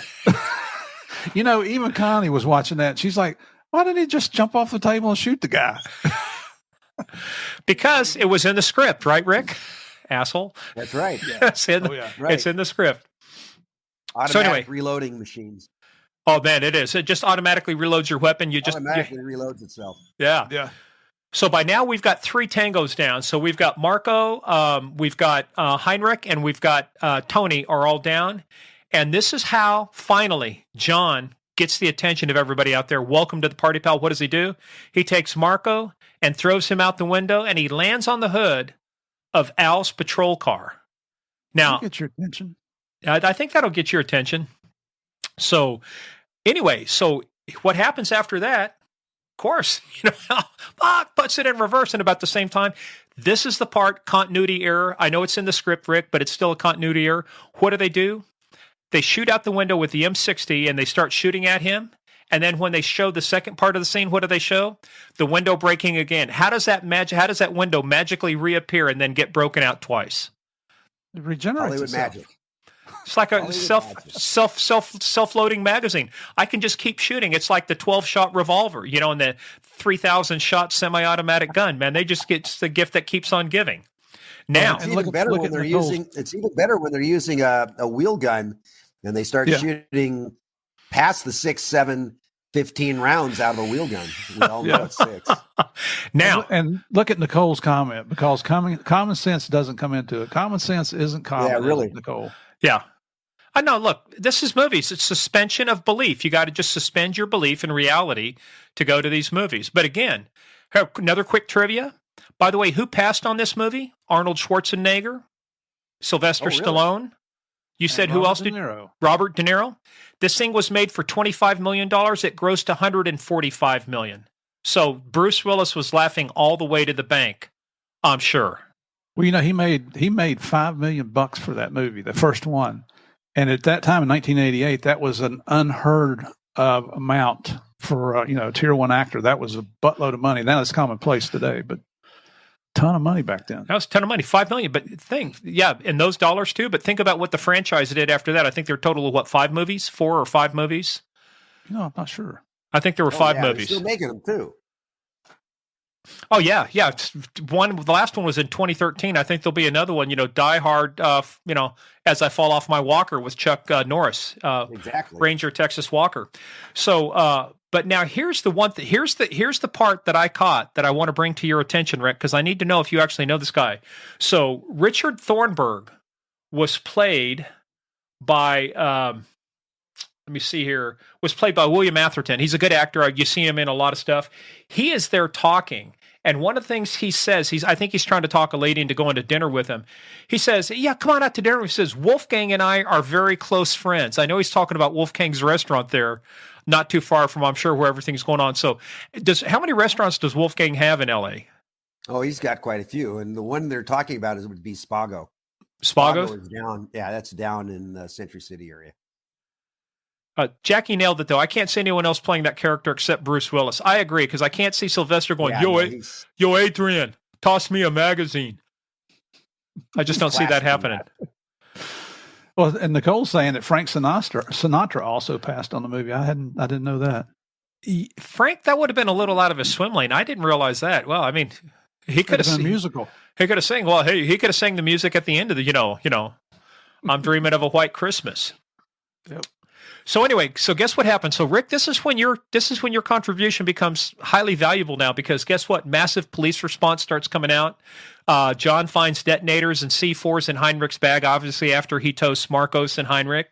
And now he's got the walkie-talkie. So the biggest thing is the detonators now become the key piece, right? Because they can't blow up anything without the detonators. They've got a lot of C4, but you can't just ignite C4. You can't put a fuse in it and light it and it blows up. It needs the detonators, right? So, but I thought what was pretty cool was towards the end, after he's just annihilated them, he's on the radio. He's finally talking to Hans, and Hans goes, "Do you really think you have a chance against us, Mr. Cowboy?" And what does he say? Yippee-ki-yay, motherfucker. That is one of the things that comes out of movies are some of the classic lines, like Clint Eastwood, "Go ahead, make my day." I mean, these things they get, even with Seinfeld, yada, yada, yada. That came from Seinfeld. That was a total Seinfeld creation, just great stuff. So anyway, so they fired the M60 E3 into Al's patrol car, and that's where they go, "Yeah, welcome to the party, pal." And what's Argyle doing? He's down in the basement. What's he doing, Murph? Chilling. He's opened up those little mini bottles of alcohol, and he's got his feet kicked up on the dash, and life is good. Yeah. He's just having fun. By the way, actually, Nicole makes a good point, though, too, because she said Frank was 73 when it was offered to him. In the actual book, John McClane is actually an older retired detective. He's an older guy, not a younger guy like this John McClane. So if they were looking for that age, that might have been it. But I just can't see Frank Sinatra. I'm sorry. No, I can't see it either. Oh, hold on. My sciatica is hurting me. I'll be there with you in a minute. He's not crawling through an air duct. I can tell you that right now. Frank's connected. He's going to call a couple of his boys who are going to come out and handle things. You know what I mean? Mm-hmm. All right. So now, Rick, here's where we need to understand LAPD procedure. Sergeant Al Powell is out there. He's in charge, at least of the scene initially. And who do we get? Deputy Chief John T. Robinson shows up. No. Dwayne T. Robinson, yes. Dwayne T. Robinson shows up. Are most deputy chiefs that clueless? Yes. Most, you ask me if most of them are. Not all of them. There are some that are the good deputy chiefs, assistant chiefs. But the thing is that they wouldn't take over the crime scene. There's no way a deputy chief would do that. No, there's they don't want to write reports. Trust me, he doesn't want to stick his neck out there and make a wrong decision. He'd rather have somebody else make the wrong decision so he could point a finger at him. Absolutely. Hold somebody accountable. I told you shouldn't have done that. Yeah. Yeah. See, there we go. Well, here's... And plus, when SWAT arrives, we take the scene over and we get rid of all the command staff and we seclude them someplace else in a room and feed them Twinkies and coffee. Because all they do is get in the way and want to make bad decisions. It's like, no. You go deal with the politicians. We'll deal with the real stuff here. So, Rick, here's the fun part that comes up, because now we're getting into all the terrorists are set up. They're expecting a police response. I mean, Holly starts negotiating with Hans which is good, actually. Hey, look, people got to pee. We got a pregnant lady here, got to move some couch. He says, okay, I'll deal with you. But here's the funny part, though. They're only on scene for 15 or 20 minutes. And Chief Dwayne T. Robinson is ready to send SWAT in. If you're going to assault a building that big, could you do it in 15 minutes, Rick? No. With 4 guys. No, with 4 guys. Yeah, even more than that. No, it takes planning. You've got to figure out where you're putting people. You've got to figure out where hostages are. You've got to do a stealth probe where you're going to look for breach points. No, 15 minutes. By the way, Michelle got this too. This is one of the things they said, they need breath mints before talking to the press. They actually wasn't talking to the press. When the FBI showed up, the deputy chief had his nose so far up the Bureau's ass, which the Bureau came in as it's very stereotypical. I mean, Steve and I kid the FBI, but they don't come in like that anymore. But he said they don't do it any less. Steve, come on now. This is Christmas season. We're in the spirit of good. But yeah, but that was more of a dig at the deputy chief, like, hey, you may want to wipe the brown off your nose, or do you take a breath mint before you go over there and kiss the FBI's ass? But yeah, so yes. Well, that's right, because you know where his nose was before he came out there on the street. Oh yeah. It was, well, no, I don't want to know. So now, Rick, I didn't know that LAPD also had this huge truck, tractor, semi-trailer mobile incident command that could show up in 5 minutes to a major scene like that with 4 huge-ass searchlights. Where do you guys hide this? I mean, where do you hide this shit and be able to just pull it out? I mean, there's no traffic, right? I mean, it gets there's no traffic. It gets there in 5 minutes. Well, all SWAT stuff's kept downtown, which is more than 5 minutes away. We have command post vehicles are actually kept over at Burbank Airport and different locations throughout the city. But the SWAT truck and the SWAT command unit, that's downtown. Well, there is some language here, though, too, that just had me cracking up, and I know it probably did you guys, too. So they got the huge-ass searchlights out there. The LAPD is preparing to assault, and the team commander... There you are. Yeah. The team commander goes, maintain your reconnoiter. What the fuck is that? That was one of the funniest lines in the whole movie. I want to know who wrote that. Who was the writer for this? Somebody who's obviously richer than they were before the movie was made. That's for damn sure. Yeah. They adapt. I think I had it in here. Let me see who adapted the play. I know it's just the film adaptation. Who are the technical advisors? Who are the technical advisors for it? I'd be interested to find out. Yeah, they said there were several police officers that were technical advisors, but it's kind of questionable. Well, obviously it shows it wasn't anybody from SWAT. No, because we that's one of the things we talked about with the movie they made about you guys that day. One of the things you told them is you never sit there and rack your slide back to put a round into it. You pull it back just to make sure it's in there. And that was some technical advice you gave to them that they actually did incorporate into the movie, which, that was good. At least they took it. So, but again, maintain your reconnoiter, right? But the other thing that got me too, you had to be watching this by the spotlight is a SWAT officer. He's obviously about 100 yards away from the damn building. You got terrorists up on the 30th floor. And what is he armed with? A shotgun. A fucking shotgun. And if you don't know about shotguns, everybody, it's because the round will not, even the slug is not going to travel that far. It's going to travel farther than buckshot. You have 11 pellets that are about 32 caliber, 33 caliber coming out all at once. And they spread, and at 15 yards, they're done. That's it. You might catch one going one way and another going the other way. Past 15 yards, all you're doing is it's just a mass. It's a weapon of mass annoyance because you're going to be hitting things you don't intend to and breaking shit. Exactly. Even if it's a tactical round. In SWAT, we had tactical shotgun rounds where we could pretty much keep a tight pattern at 20 yards, but nothing over that. Yeah.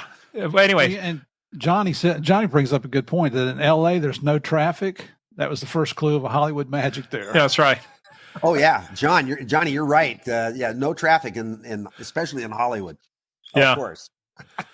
Let's see. Here's the police technical advisor. We'll put that up there in a minute, Michelle. We can't get the links out of that right now, but we'll do that. But anyway, here's the other line though too.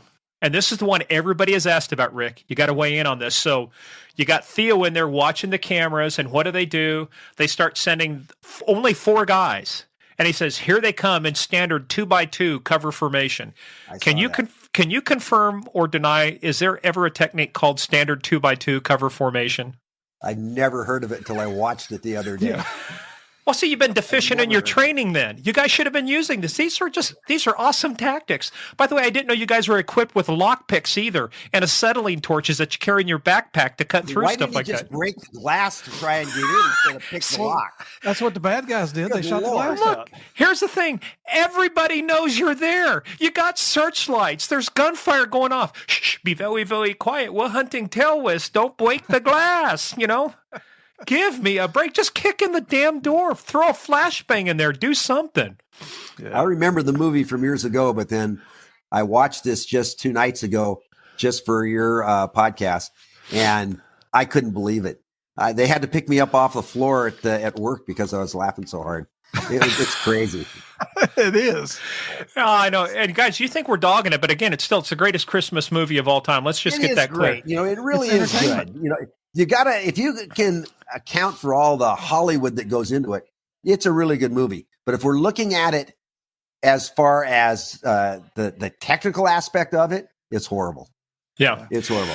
Like So- I say, you'd never see a SWAT cop moving up to a building because you try to use stealth and cover, and being stealth and cover, you're out of sight, especially in a high rise. You're getting into the building, and then you're going to go up floor. They've got the floor. advantage. They've got the high ground. They've got the advantage. They can see you. They can do stuff. If you're not stealthy and you're out in the open, man, you're just going to get picked off. We did training in a 13-story, 14-story building downtown, and we had to fast rope in one building, work our way down that one, and come up the target building, and nobody ever saw us. And that's the whole trick. You don't want to be seen.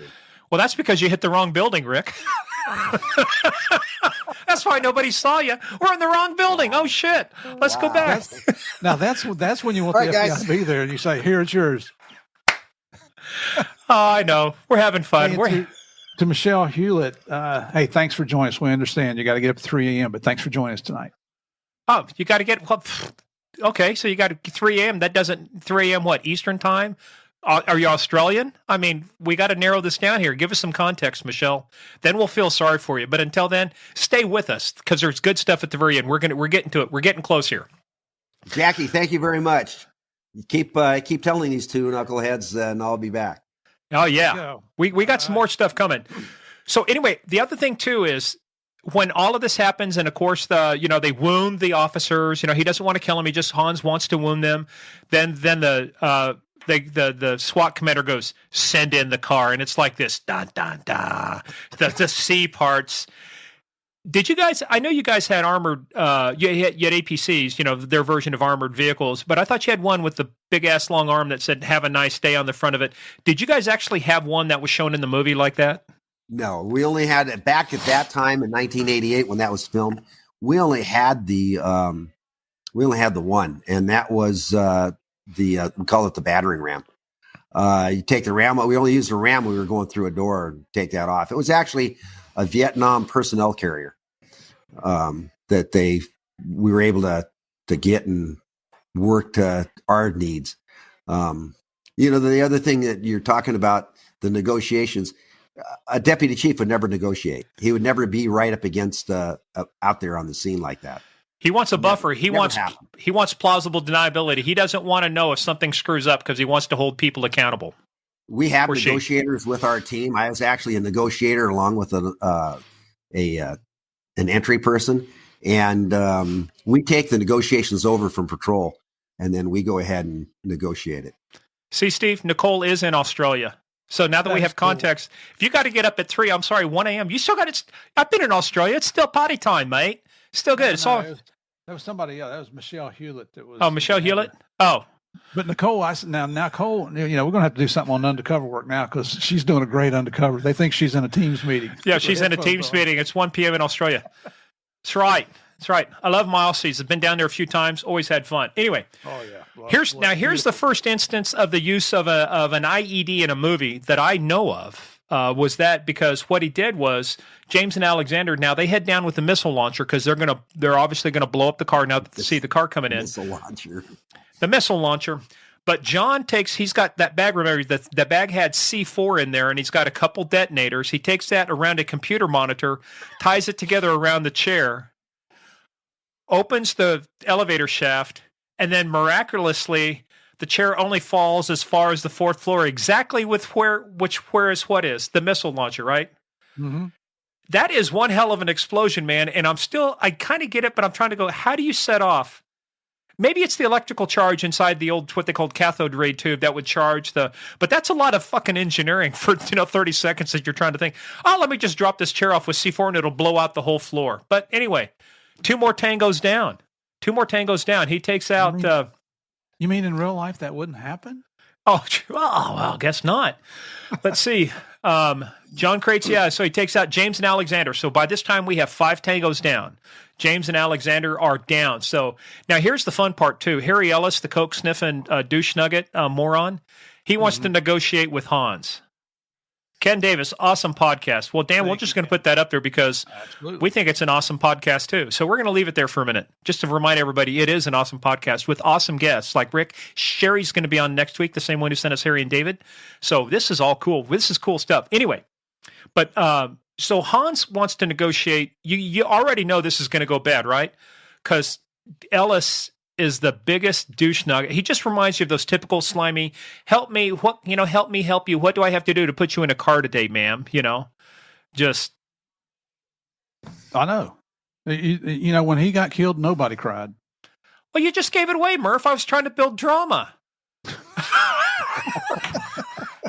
Pick it up here, bud. Remind me not to go to a movie with you. Okay, let's pick it up. Okay.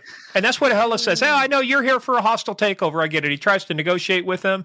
He dimes out McLean, which I think is pretty shitty for a guy to do, but of course he's looking for himself. But then what does Hans do? He terminates negotiations with Ellis pretty quickly. With prejudice, as they say, terminates negotiations with Ellis. So about somebody getting their due. Yeah. Ellis got it. Yeah. But the other thing, though, too, but there's actually a good tactic, though. One of the tactics they did do that Hans did, they were trying to figure out what is it you guys want? You're taking over Nakatomi Plaza. He starts asking for the release of all these terrorists around the world, our brothers and sisters here. So it's a little bit of subterfuge, gets people wanting. And that's when the FBI arrives. And that's when Sergeant Al says to Deputy Chief Robinson, hey, you want a breath mint? Well, guess what? Now, this is the one part, Steve, you had some great insight about this, and I didn't realize that. In the next part, this is when Hans goes to check out the explosives, and while he's checking them out, he conveniently leaves his gun and flashlight, on the ledge there, and then he jumps down, and who does he run into? But John. And so what we learned about this is that they did not practice that scene at all. They wanted that natural surprise reaction when they came around each other and bumped into each other there at the in that particular scene, and it is that is a genuine reaction. It's nothing that's rehearsed. So it was kind of cool. Probably the only genuine thing in the whole movie. No, there's another one too. Oh, we'll save it. I'm not going to give away a spoiler like you did and talk about Ellis getting killed before we built the drama. Murph, you didn't read the script. We sent you the script, man. You got to read the script. It's in the script. Picture book. What can I say? Picture book. Anyway. So, but the one thing, though, too, I thought was typical government talk, right? Special Agent Johnson, who they refer to him as Big Johnson, and the other Special Agent Johnson, they refer to him as Little Johnson. That's their words. They go, oh, the FBI goes, it sounds like a typical A7 scenario. What the hell is an A7? I've never heard of an A7. It sounds like we're from a government thing. We're from the government. We're here to help. It's an A7 scenario, So finally, John and Hans, they're talking. And, when I first saw this movie for the first time, I thought, surely John has to know this guy doesn't look, he's got to be something wrong. But Hans actually pulls it off with the American accent and everything. So I'm thinking, does he really know? But again, the only time the Beretta is actually out of ammo is when he hands it to Hans. And Hans thinks he's got the drop on John. And, well, obviously he doesn't, right? So... But the one thing they did do, and this is where your comment about the shoes, the stuff of shoes, what did they do to slow down John McClane? Hans tells Carl, hey, shoot out the glass, shoot out all the glass. They waste a lot of ammo shooting out glass. 1 or 2 rounds is enough to break those things, right? Conservation of ammo, Rick. I know at the range you shoot a lot of stuff, but when you actually get out there, it's kind of like you just don't sit here and hold your gun up and fire off a 30-round clip with no idea where all the rounds are going. But again, I'm not in L.A. Maybe that's what they do in L.A., just on the street corner. I don't know, 6th and Crocker. First place, we don't call them clips. Clips are in... magazines. Yeah. We call them magazines. Clips Thank are you, in Rick. hair. Magazines are in guns. Well, Thank you, Rick. terminology. It's a term of art. I had to bang you for that for the landed on the wrong building. Payback. All right, touche. Fine. Paybacks are hell. All right, we're even now. We're starting. I knew I'd have a chance. Johnny sent you a comment there, Morgan. Nope, not touching that one. The Johnsons really, nope. I will be mature. Yeah, no, you won't.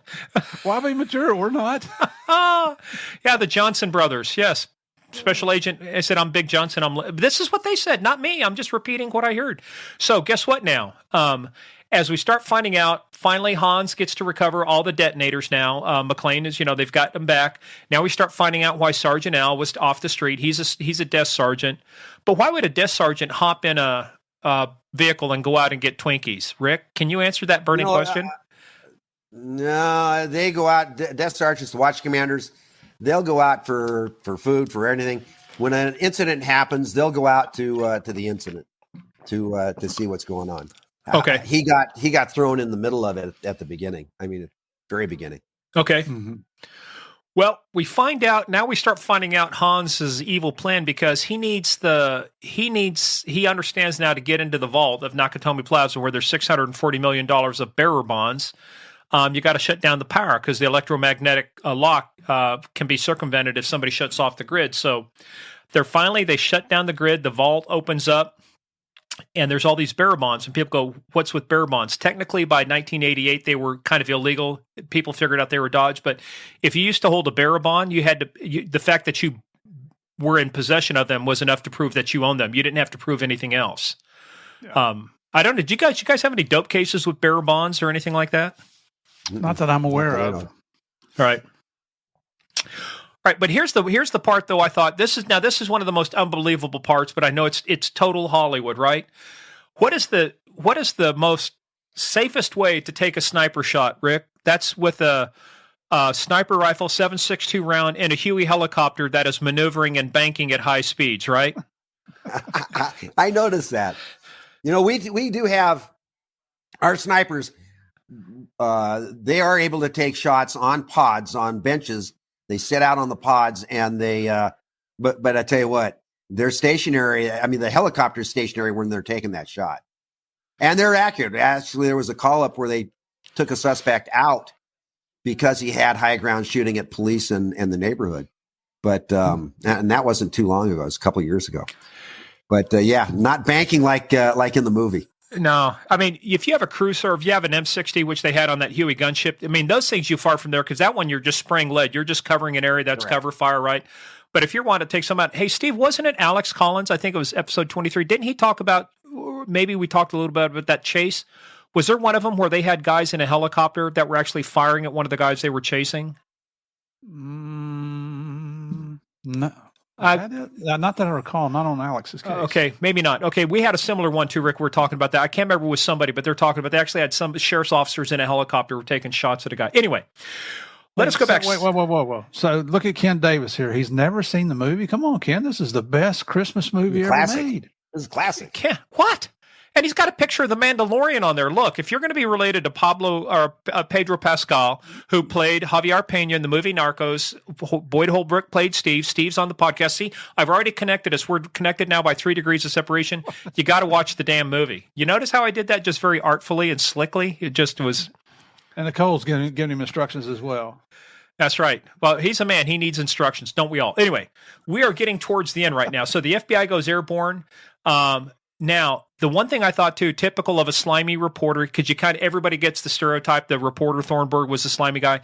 They track down the family, right? And what are they doing? They're putting the family on the air conveniently at the same time that Hans is there. And all of a sudden, what does Hans make the connection? These are your kids. Holly is not Holly Gennaro, but Holly McLean.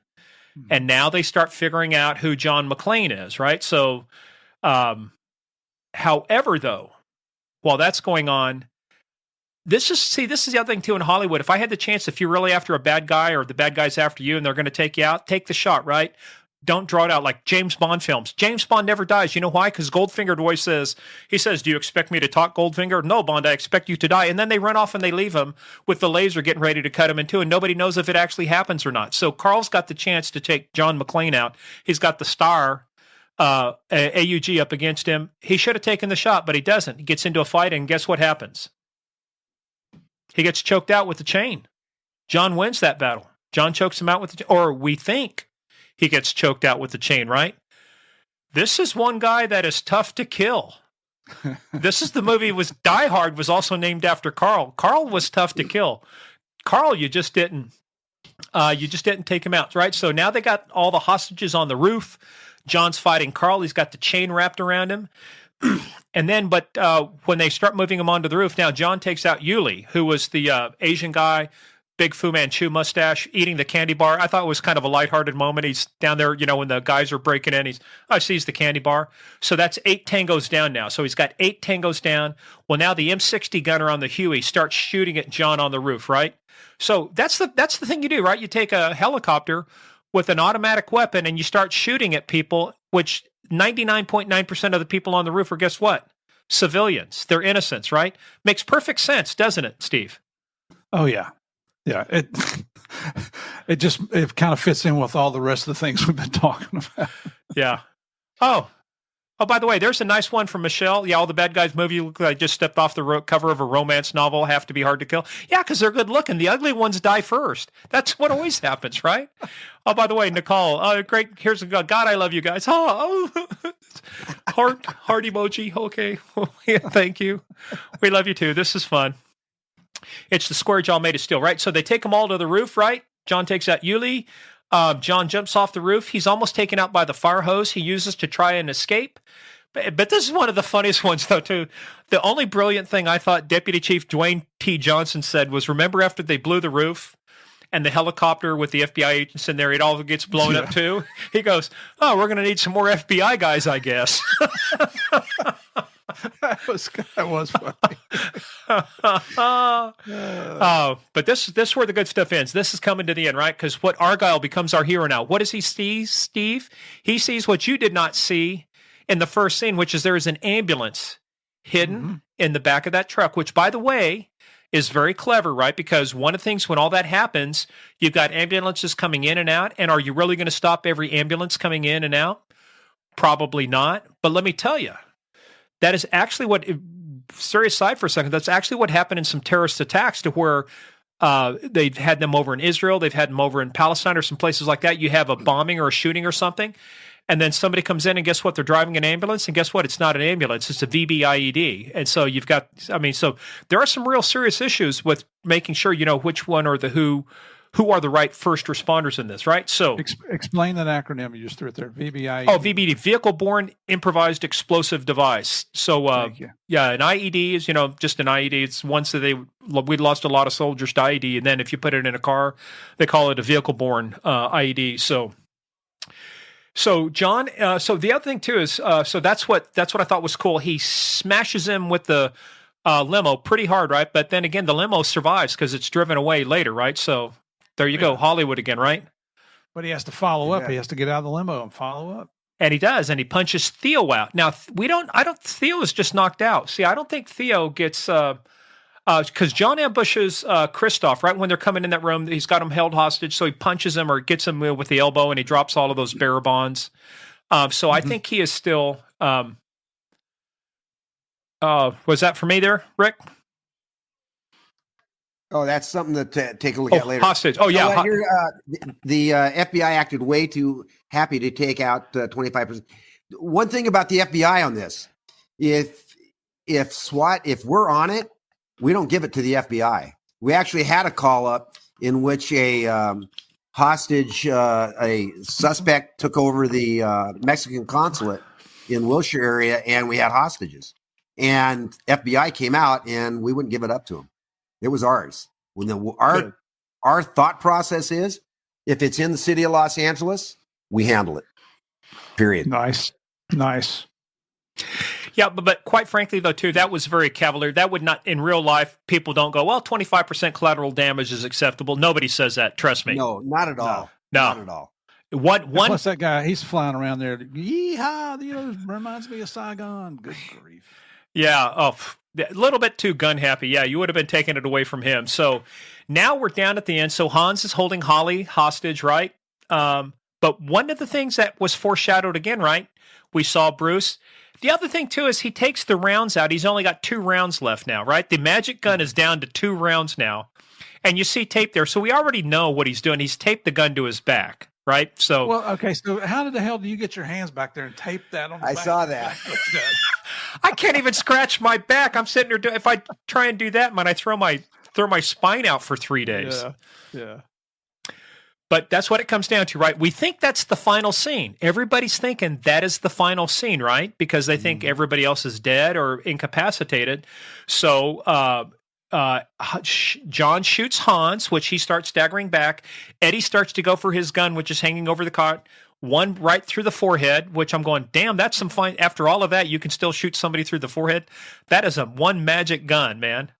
But now, the most iconic scene in the entire movie, right? Hans starts to go out. He's hanging on to her. And what is he hanging on to? John's got Holly hanging on to the watch, which that's what they gave her. And here's the other piece of trivia I told you to hang on for. So when Steve told you about when Hans confronted John McClane the first time, they didn't rehearse it because they wanted it to be a surprise. When you see that look on Hans's face when he starts to fall off, because remember, folks, it ain't Christmas until Hans falls off Nakatomi Plaza. That they actually used the first take of that, and the reason they did that is the release that they were using for him released a few seconds too early. And Alan Rickman, playing Hans, didn't realize that. He was scared. He thought something was happening. That was genuine fear in Hans's eyes when he was dropped because he thought something had failed. So that was the real stuff. The magic bullet. Yes, all of that good stuff. How do you stand the pain when you rip that gun out? That's a good question, too. That hurts. It's like ripping off a Band-Aid. It takes me a half hour to rip off a Band-Aid. Now, ripping off the tape. Anyway, so we think that's the end of the movie. He takes them out. Now that's 9 tangos down. John finally meets Al. They do what the bro hug, right? Deputy Chief Robinson wants a debrief from McClane. Yeah, whatever.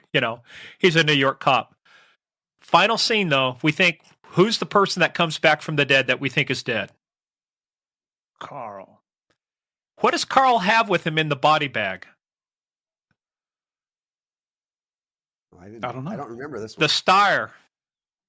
Why do you put a body in a body bag with the weapon? Good question. Good question.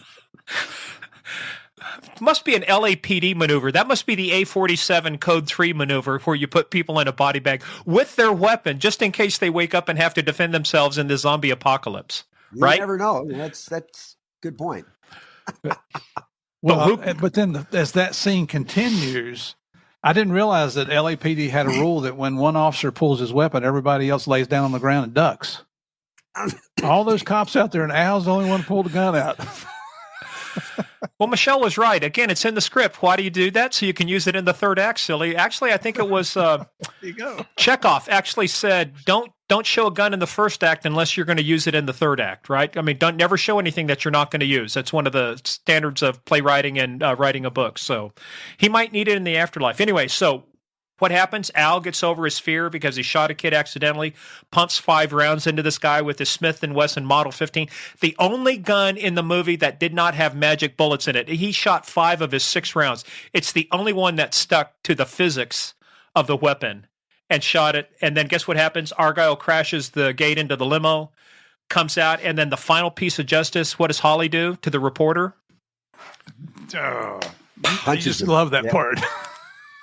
Did you ever want to do that, Rick? Were you ever at a scene where you just wanted to punch a reporter? Oh, yeah.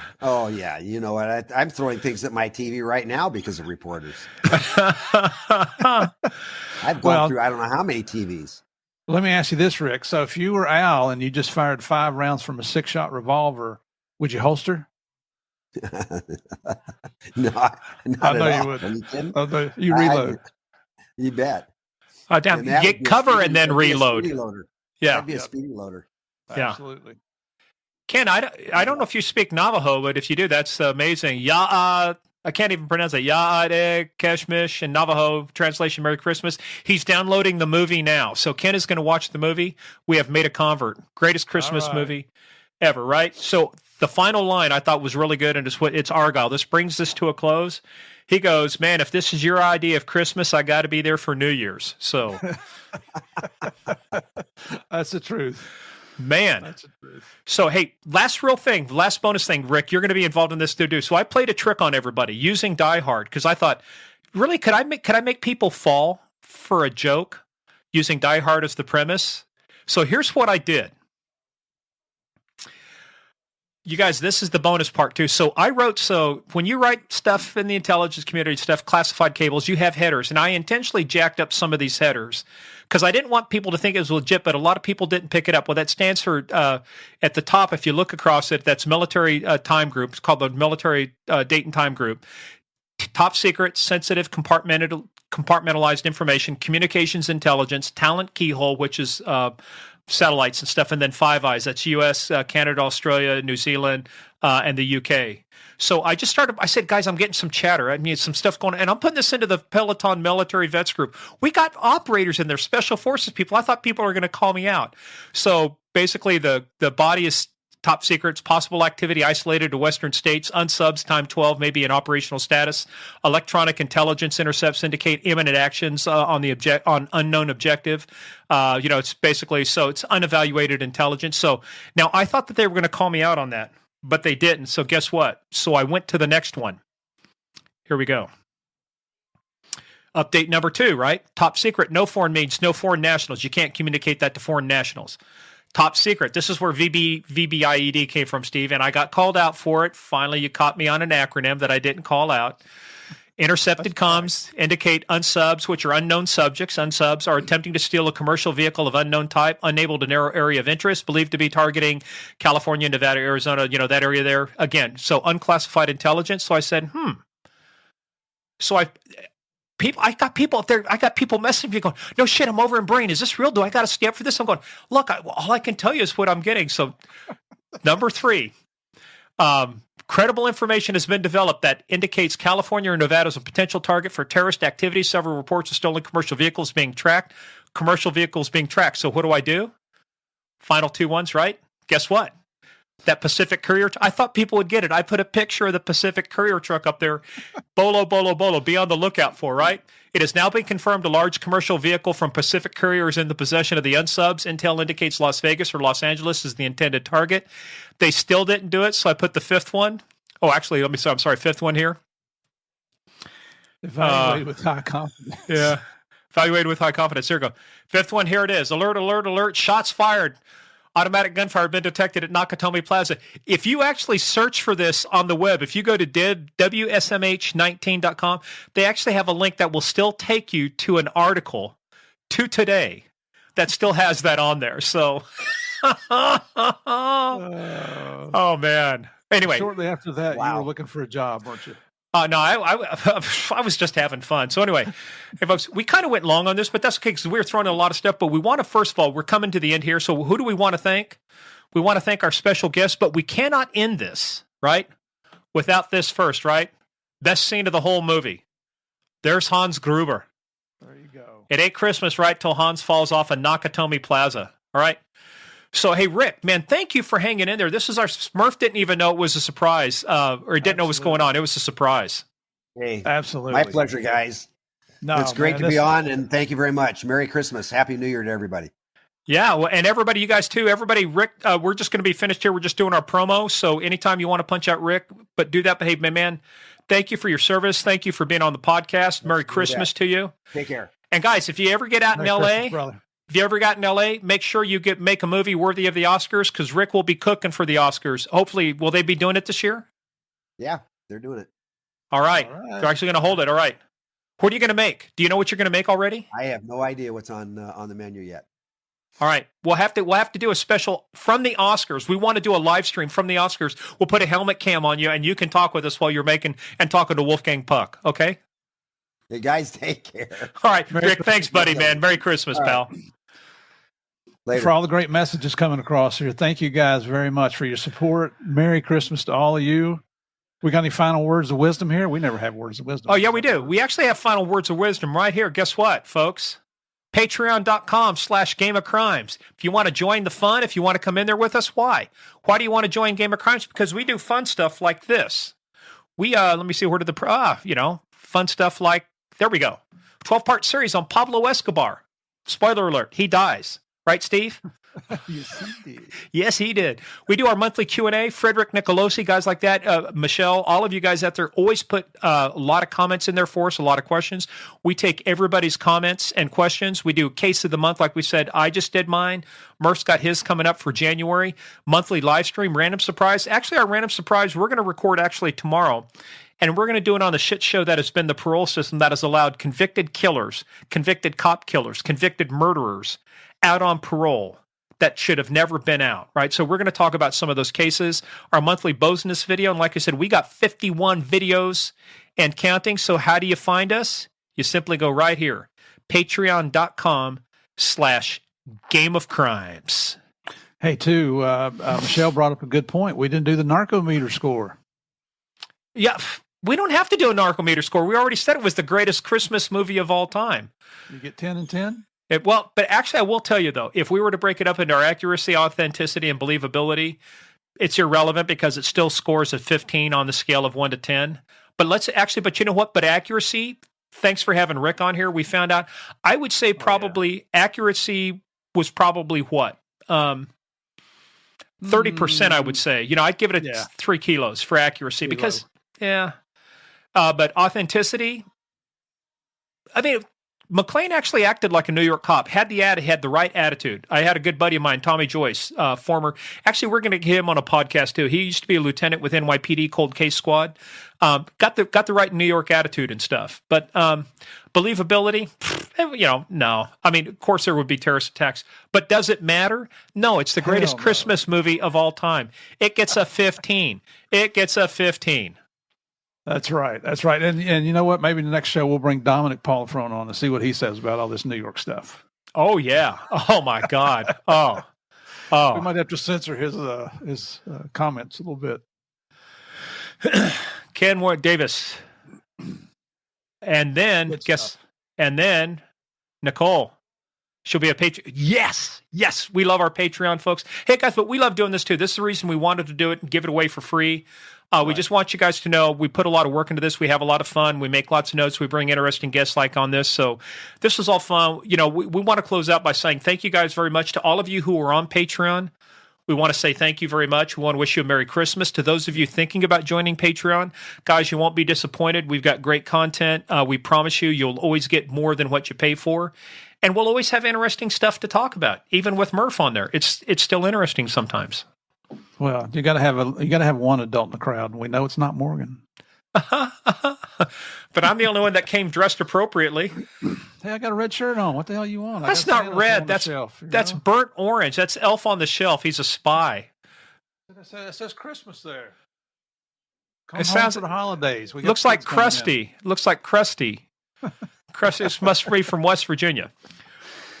All right, man. Let me spell it out in sign language for you. Yeah, there you go. All right, final words, Herr Murphy, before we close out. No, seriously, thank you guys. Thank you. We've seen the numbers going up and down here during this podcast or during this review tonight. Live stream, yes. I think this is probably the most people we've ever had on here. Hope you enjoyed it. Hope you'll join us in Patreon. But whatever you do, don't give up on us on Game of Crimes. Every week we've got some fantastic guests, just like Rick. What a great surprise that was! I don't give Morgan credit for very much on the show. That was a home run right there. Having that man that just brought a lot of credibility to everything we talked about tonight. And Murph did not know until right when we started. He didn't know at 8:00 when we started.